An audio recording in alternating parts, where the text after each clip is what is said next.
If you're an operations manager and you work at a tech company, a big piece of your job is to figure out what type of fields should be required in Salesforce and which ones should be optional. This matters a lot because if you don't figure this out, it makes it really hard in your job to help the company scale, help them figure out where problems actually are, and help them make sure that the data that they look at inside of reports and dashboards is accurate and true. So this is a really good exercise that I like when operators, when we first meet them, go through as a first practice. Like they just joined a business. This is a really good one to do. This is also really good if you've been in the seat for a while and you guys haven't gone through this exercise in a little bit. Go through it again and just make sure it's up to date and you feel good about the information you guys are collecting here. Okay, so over here on the left-hand side, what I have written is all this stuff fails if you don't have good mandatory enforced fields inside of Salesforce. Just basically meaning we're not collecting data that we need to be collecting.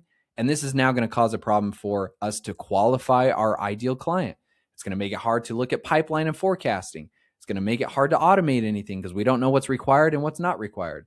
It's going to make it really hard to look at any type of reports with leadership. We can't really figure out all of the information that we want to be looking at to improve the business because the numbers are wrong and we can't decide what field to look at because we don't know what they mean. There's too many extra ones, or maybe there's too many duplicates.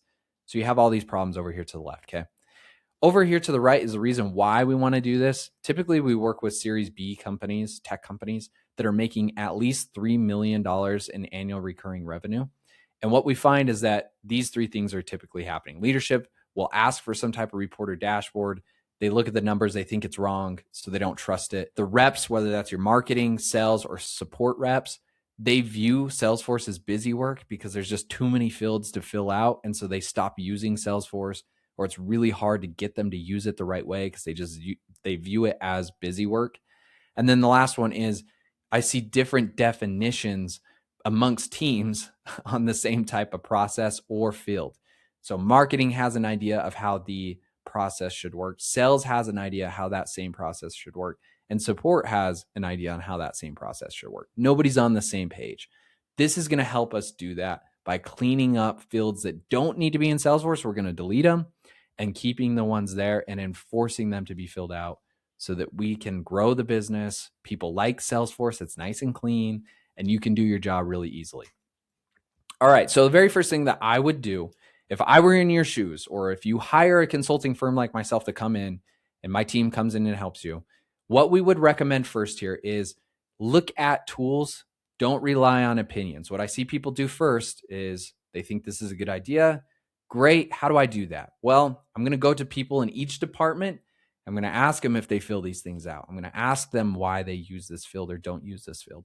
There is a time to do that. We want to do that a little bit later though. What you want to do first is get all your facts right. So what we want to do first is use some tools that I'll tell you about in a second that are going to help you pull all of the fields in Salesforce and tell you how often they fill out those fields. Because if I go talk to sales and I ask them about certain sales fields that they should be filling out, and I ask them, hey, do you guys fill this out? They're probably going to tell me yes, because it's their job, right? They should be doing it. Even if they don't, they're probably going to tell you yes. So you're going to get a lot of assumptions and opinions versus this tool that we'll talk about is just going to tell you which ones are filled out, which ones are not. And then you'll have a better idea. These are the ones we still need to keep and enforce, or these are the ones that no one fills out. We don't have it on any page layout, no report, no dashboard. We could probably just delete it. So let's do that first. And what you would do here when I look at this report is I'm going to go in with a mindset between these two things. What needs to be mandatory and what needs to be optional. The mandatory side, I would say I would require a field in a business if it helps me with one of these four things. Qualifies leads or opportunities, executes a process or a step that needs to be completed, supports a critical metric that might be like lifetime value or CAC or churn rate or our ARR or our MRR, and then required for compliance and legal. Sometimes they fall outside of those three, and we just need to collect certain data points so that we stay out of trouble in case anybody has to come back and ask us about legal stuff, okay? Optional, I would say, is it's just nice to have context, or it's only relevant in certain use cases or edge cases that we have, or there's no metric here that's tied to a certain decision or workflow for us. So it doesn't help us improve ARR. It doesn't help us reduce churn. It doesn't help us with things like that. Then we probably don't need it, right? So down here, I have that highlighted. If a field doesn't drive a decision, a workflow, or a metric, it's probably not mandatory. So that's what I would be thinking about when I go to look at this report. Now, how you actually pull the report, there's two ways to do it.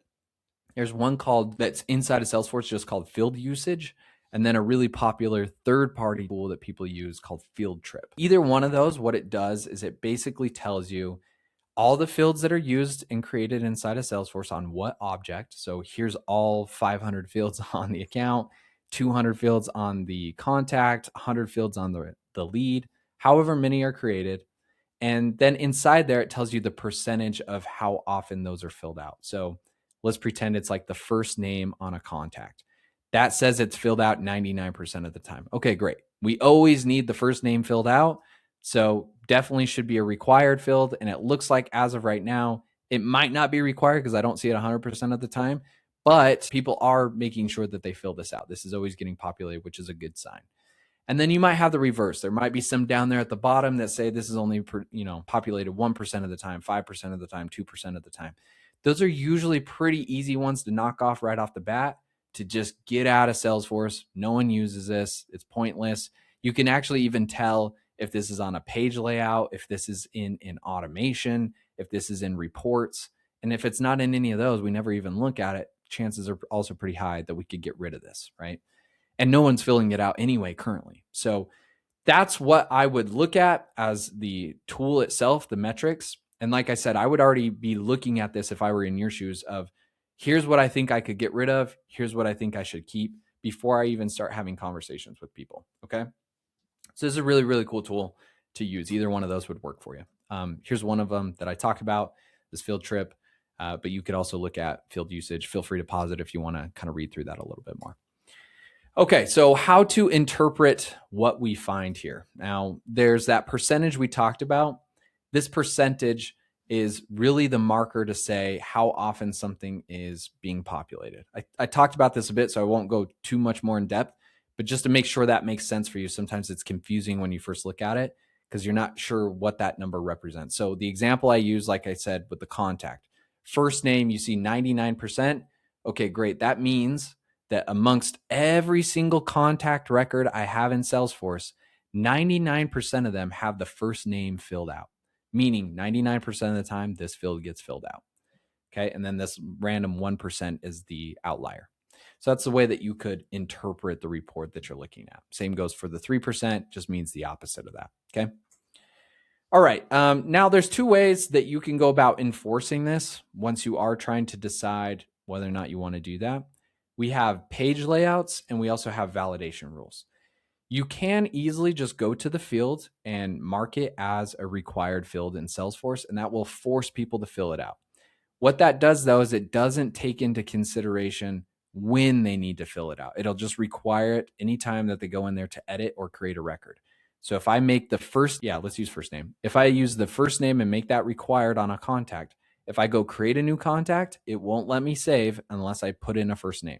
Or if I go edit a contact and it's currently not there, and now you've required it, it's going to make me fill out a first name before I can edit and save those changes. So that's one way to do it. Just make sure right off the bat you have it. What you should consider is when we get that information. Now, first name, you usually know that right off the bat. If it's some type of lead or contact, you probably know their first name. So that's probably okay to do. But there might be something like the industry or the annual recurring revenue of the company. You might not know the annual recurring revenue until you've talked to them a couple times, or you've been able to pull some additional information later down the road. So in that situation, if we just require it, it's going to be kind of annoying for the sales team or marketing team, because when they go to create a new contact, it's going to say you have to fill out the ARR, and they might not know it at that time. So in that situation, what you can do is still enforce it, but you can set a time of when you want it to be enforced. So in that situation, you can create a validation rule. And the validation rule, what I could say is maybe there's just a bunch of information kind of at the end of the sales process that I need to make sure is filled out, so that for legal reasons or compliance reasons or finance reasons, we have it, but it doesn't really matter until then. If that's the situation, what I can do is create a validation rule and say, When the opportunity gets marked as closed won stage, then I need these fields to be populated. That's like a better way to do it if you don't know that information right off the bat. Okay. So that's kind of the difference here. Again, feel free to pause if you want to read through the two differences of a page layout versus a validation rule here. Okay. Required fields, when they matter, why they matter. We talked a little bit about that, of how you should be thinking about mandatory versus optional. There's a couple things here though. I would say when you're looking through certain stages here, so we have like the SDR to the AE handoff. We also would have like the marketing to the sales handoff. You could trigger field requirements here during that handoff period. So marketing gives a lead to sales. There's probably certain information that the sales team needs. That's probably like a good phone number or a good email. I think those standardly come out of the box that you have to require, at least the email does. But maybe phone number is like a big one. Maybe you guys do a bunch of cold calls. You got to make sure that phone number is filled out. Okay, that would be a really good one to enforce at that period of time. So that way, when they get on the call or they go to try to call this person, they have good contact information. We can close the deal faster. We can get more revenue into the business quicker. That's going to obviously help you guys grow your ARR by closing deals quicker. Stage advancement. So this is really popular in the sales process. As we go through the sales process, there's probably different types of information that we would require. I already used one of them being like the ARR. So maybe when I first get the handoff from marketing, I probably don't know ARR. I haven't even talked to them. I haven't even done anything with this person. Maybe by the time I get ready to send them the proposal, I should probably know their ARR and whether or not they're qualified to work with us or use our product or use our service. At that stage, before I can send the proposal or get to the proposal stage, I probably want to have some validation rules there that would say, at this stage of the business, we need to make sure this information is being filled out. That in turn is also going to help the sales rep. Let's pretend they try not to do that. Well, the whole reason you're requiring that is so that they can then see it as, oh, well, this information will actually help me do my job. If I know the ARR, I can actually talk to them a little bit better, or I can tailor my pitch a little bit differently because I know that information. They should all along the way be feeling like this is helping them do their job, not like busy work or admin work that they don't care about, that they could sell the deal without having that information given. Another one would be proposal negotiation. Kind of just talked about this one as well, so I won't go too deep on that one. But obviously there's going to be certain information that you probably want to know, terms, what we're going to actually include in the pricing, what the deal size is going to be, stuff like that. You probably want to make sure that is filled out. Close won and close loss, really, really popular for my team and I to come in and create like a full automation for either one of these. Basically, we can make a screen pop up and we could just go through on the screen and make sure that the sales rep fills everything out that you want filled out for finance and compliance. So, okay, great. You're going to mark this as closed won.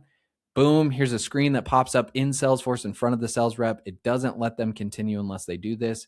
And it will say like, okay, did you fill out these fields here?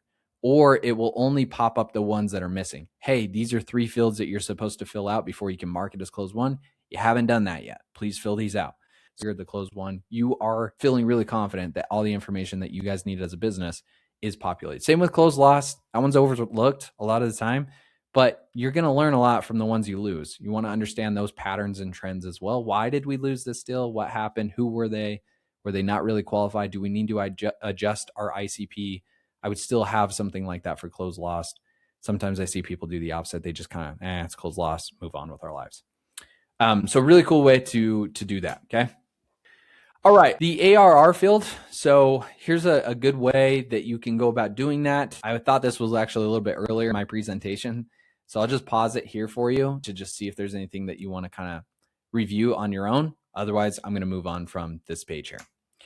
Okay, and then duplicate fields that can kill reporting. So something you're going to uncover naturally as you do this, which I like this exercise for this reason. We're also going to figure out who has too much access to the system. If you're brand new operator, a common question is like, who owns Salesforce? Do we have a Salesforce team? Do we work with a consulting firm? Is that my job? Is that somebody else's job? Like, who's been creating stuff inside of here? If you're brand new and you're the first operations hire, chances are pretty high that you're going to have a lot of people in there that have too much access. So going through this exercise will help you figure that out, because if we have 2 different fields, an example I'll use here is this ARR one. you might see that there's one called ARR, and you might see one that's called annual recurring revenue. Now, when I get ready to go into that meeting to eventually give my suggestions to say, hey, I pulled a report, here's everything that's filled out, here's everything that's not filled out, I would recommend getting rid of these ones and keeping these ones and making sure they're enforced. Is anyone opposed to that idea? Now, if you go in with a plan and you give it to them, it's a lot easier for that meeting to go well. The opposite's also true. If you just go in and you don't have a plan of what you want to keep and get rid of, turns into a big debate or argument, and it really makes it hard to make progress there. So I would go in with the idea of you telling them, you be the expert, you tell them what to get rid of, and point these kind of things out. Why are we using ARR and why are we using annual recurring revenue? In Salesforce, as you know, you can also see who created the fields. So if you're seeing these types of issues a lot where there's like a duplicate of a field that already exists, I would look at that person. Who is this person? And why do they have access? And should they have access? Because they're creating a lot of duplicate and extra work for your job, right? So that's a good example there to make sure that one, there's alignment on the leadership of what field we're going to use going forward. You can then migrate data from the ARR field and put it into the annual recurring revenue field and then delete this one. And then, like I said, I'll tell you here in a second, make sure that there's no automations tied to it. But then also we can have kind of some back channel conversations of, hey, so-and-so keeps doing this. I'm going to limit their access, or why do they have this much access? Okay. So really cool way. Problem over here, multiple admins, multiple versions. There's no naming conventions, so they don't spell it out. I always like to spell it out so that it's easy for everybody to understand what that field is versus inside jargon. And then different page layouts per record type. You might see someone created this field because they're on the marketing team and they don't see the ARR field. But what they don't know is that that field does exist. It's just on the sales page layout. Okay, so then they went in here and they created this. Okay, well, that's why. It actually existed. Now you created this problem for us because you put ARR. We just needed to put this field on your page layout. That's it. So that's another problem that can pop up. Cool. So fix over here, pick one system for the record, map the old one to the new. Like I said, migrate the data, update layout so it's only visible for certain people at certain times. It's another great way to do that. All right, before you remove any field, now to the last piece here is making sure we don't break anything. So you figured it out, you had the conversations, you know how to clean it up, you feel really good about how this is going to help the business. The very last kind of knot in your stomach is like, is this going to break something if I do this? How you can avoid that issue, let me jump forward real quick. Okay, I have another slide on the actual tool. There is a tool that we're going to use, and it's kind of, there's two of them again. There's one called Where Is This Used inside of Salesforce, which does a decent job of telling you where something is referenced. It doesn't really do it in a visual manner. It'll kind of list things out and say it's used in this flow, or it's used in, this report or this dashboard. It'll show you that so you can get an understanding of what's there and if it's important or not. The other one that we're going to talk about will give you more of like a visualization. So it'll like show you where this is at with links to it and things like that, and just kind of visually makes it more appealing and easier to kind of look at. Almost like a mind map, if you're familiar with those. Like it's an idea and then it branches out. It's kind of how this thing works. So in here, what you want to check, reports and dashboards. Sometimes that's misleading because when you create fields, you can just automatically add them to the report and dashboard just so that it's there and available. Doesn't always mean that it's being used. So that one's a little misleading, but I would still check it. Page layouts and lightning record pages. Make sure it's not on either of those. If you are to delete it, what is the plan? Like, is this going to cause a problem for people?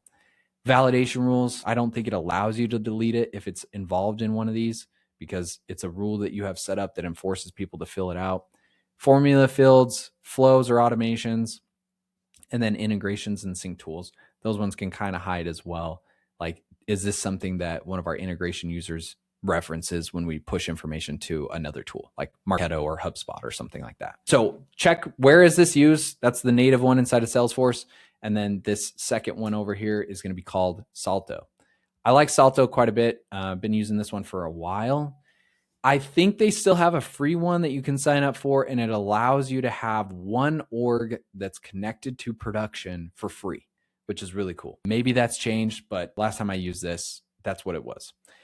If not, I don't think it's really expensive to be able to like have one to do that. Now, what it does is you just use OAuth. So you go to Salto, you connect it with your user, it pulls in all of Salesforce's metadata, and then it puts it in a nice visual way how stuff is used.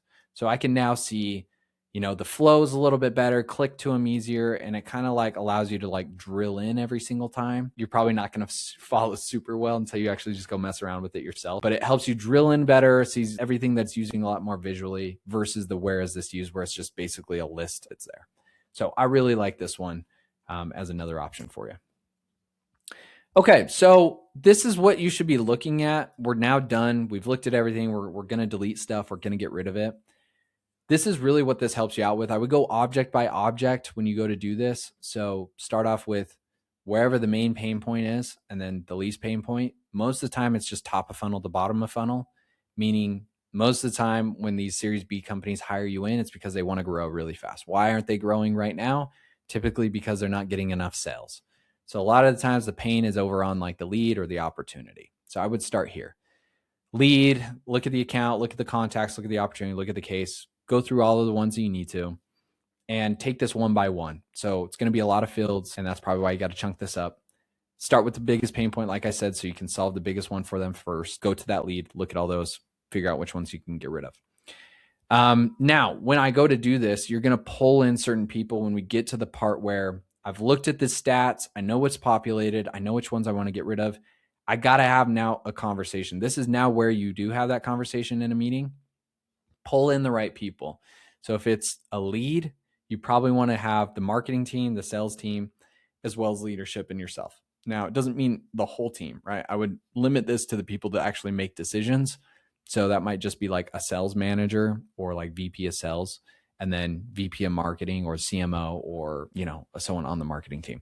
I kind of usually like to have two if I were to do this myself.